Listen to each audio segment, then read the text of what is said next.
Assalamualaikum warahmatullahi wabarakatuh. Kembali lagi di channel Money from Crypto di segmen Seruput Crypto. Nah, hari ini tanggal 8 Maret 2022, Money from Crypto tim kami akan memberitakan beberapa berita terbaru ya dari dunia cryptocurrency yang mungkin bisa kalian jadikan patokan untuk trading ataupun hold sebuah koin jangka panjang seperti itu.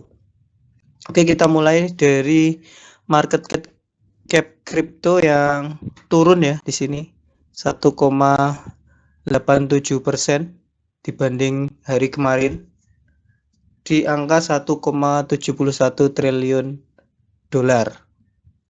Nah, di sini masih biris ya, merah semua. Tapi kita akan lihat nanti ada juga token-token atau koin yang naik di tengah birisnya market. Oke, langsung saja dari kabar pertama. Di sini ada Breeze token ya, yang meningkat tajam atau melonjak tajam setelah dia meluncurkan blockchain mereka sendiri, yaitu Bitgert Chain. Jadi di tengah pasar kripto yang merah, nah si BIS ini hampir naik 1000% ya dari awal dia diluncurkan. Ya mungkin kalian yang sudah hold BRIS sejak awal senyum-senyum sendiri ini. Dan ketika sudah membuat blockchain seperti ini, ditambah developernya itu mau melanjutkan project, maka akan tinggi lagi ya harganya. Dan mungkin kalau blockchainnya ini banyak digunakan, maka bukan tidak mungkin dia bisa seperti BNB yang sekarang ya. Satu BNB bisa sampai 5,2 juta. Ini Bitgert ini masih murah sekali harganya, sekitar 0,05 kali 18 terakhir. Nah, mungkin kalau kalian tertarik bisa belajar atau mendalami lebih jauh dari Breeze token ini yang sudah meluncurkan blockchain mereka sendiri.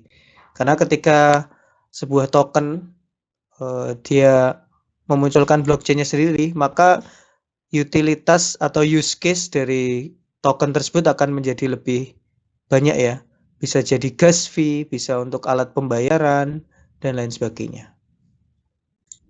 Oke, selanjutnya berita datang dari Immutable ya. Nah, Immutable ini mampu mengumpulkan 200 juta dolar untuk diinvestasikan dalam game blockchain ya. Jadi valuasi si Immutable ini menjadi hampir 2,5 miliar dolar. Jadi valuasi perusahaan ini tumbuh 410 juta dolar pada tahun 2021 dan mereka berekspansi ke ekonomi NFT ya. Ini sangat luar biasa sekali. Ini platform Australia ini sangat luar biasa ya. Dan dia mengumumkan pendanaan ini yang terbaru yaitu senilai 200 juta dolar yang dipimpin oleh perusahaan Singapura ya, dari penggalangan dana ini atau pendanaan ini. Dan juga ada partisipasi dari Animoca Brain sama Tencent. Siapa yang nggak tahu Tencent ya? Jadi kemungkinan untuk masa depan blockchain gaming ini juga akan cerah gitu ya. Itu juga bisa dilihat banyak sekali yang melakukan ICO ya, atau initial game offering di banyak DEX ya, seperti Polka Starter, CoinList, dan lain-lain. dan banyak lagi launchpad Ego Gaming. Terus selanjutnya ada kabar dari Adobe ya. Mungkin kalian sering sekali pakai produknya Adobe ini ya. Ada Adobe Reader, Adobe Photoshop, dan lain-lain. Nah, si Adobe ini menambahkan dukungan terhadap NFT-nya Solana ya. Jadi integrasi ini tersedia untuk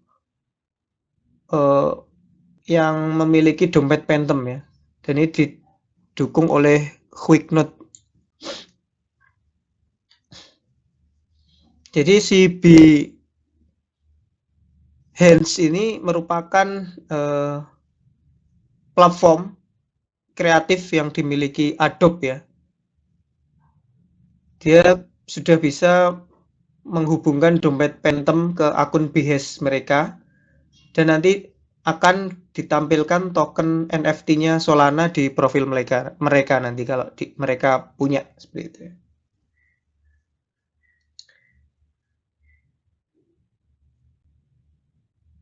Oke, selanjutnya datang dari Virginia, Amerika ya.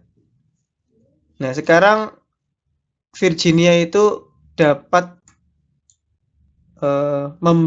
membiarkan bank itu menawarkan layanan kustodian berupa kripto ya. Nah, kenapa ini bisa terjadi? Nah, ini dari laporan The Street itu Virginia akan mengizinkan bank untuk menawarkan layanan penyimpanan kripto ya. Karena Dewan Delegasi Negara Bagian ini menyetujui RUU Perbankan minggu lalu untuk meloloskan kerangka hukum mendukung layanan si kripto ini. Jadi Amerika itu sedikit-sedikit negara bagiannya. Kalau di Amerika itu adanya distrik ya atau negara bagian. Kalau kita itu provinsi kalau di Indonesia. Karena RUU-nya sudah disahkan untuk khusus Virginia ini, bank boleh memberikan layanan untuk kripto ini. Oke, mungkin ini juga sebuah tanda ya, karena salah satu kiblat kripto kan Amerika. Semakin mainstream gitu ya. Terus bukan tidak mungkin itu juga akan mainstream juga di Indonesia. Maka kalian yang holder lama atau mau mulai dari sekarang mungkin masih belum ketinggalan momen. Kita masih di awal. Terus kabar terbaru ada dari Bitcoin ya. Bitcoin ini terjebak nih antara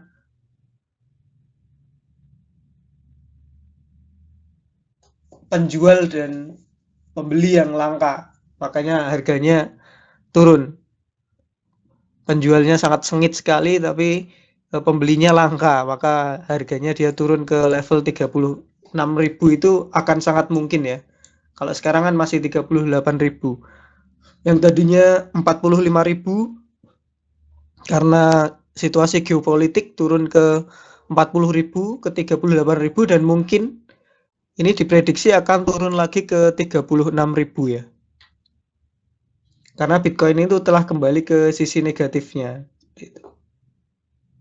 Karena dia sudah mampu menembus resistennya di 40.000. Maka kemungkinan dia masih bisa turun lagi di level 36.000. Oke, selanjutnya ada berita dari Amerika ya. Ini Joe Biden itu akan menandatangani perintah eksekutif di kripto ya minggu ini menurut laporan. Nah, ini apa yang ditandatangani Biden ini juga mungkin akan mempengaruhi market sekarang ya. Kalau itu menguntungkan cryptocurrency, mungkin BTC atau Bitcoin akan naik dan sebaliknya. Nah, menurut sumber itu Presiden Biden itu akan menandatangani perintah eksekutif yang telah lama ditunggu-tunggu ya, yang akan mengatur regulasi kripto di Amerika. Nah, nanti kita tunggu saja apakah itu akan bagus atau sebaliknya. Karena banyak sekali ya peraturan di kripto ini memang ada tarik ulur ya antara antar negara di dunia itu, termasuk Amerika. Ketika yang ditandatangani ini bisa memungkinkan regulasi yang tidak membingungkan, maka mungkin seperti Coinbase, FTX dan segala macam eh, akan juga memberikan dukungan pada pemerintah untuk memperlancar atau exchange centralized exchange itu akan mendukung pemerintah agar laju kripto ini akan semakin masif, semakin cepat dan mainstreamnya juga semakin cepat juga. Terus kabar terakhir ada dari Vincent ya, menyatakan kripto dalam peringatan di Rusia itu berpotensi untuk menghindari sanksi ya. Ini ada pelaporan aktivitas mencurigakan berkontribusi pada keamanan nasional nih. Maka dari itu Direktur Vincent ini yang mengatakan seperti itu. Jadi dia itu ada potensi untuk mengganggu keamanan nasional. Karena banyak sekali ya dukungan kripto itu ke Ukraina dan rakyatnya seperti itu.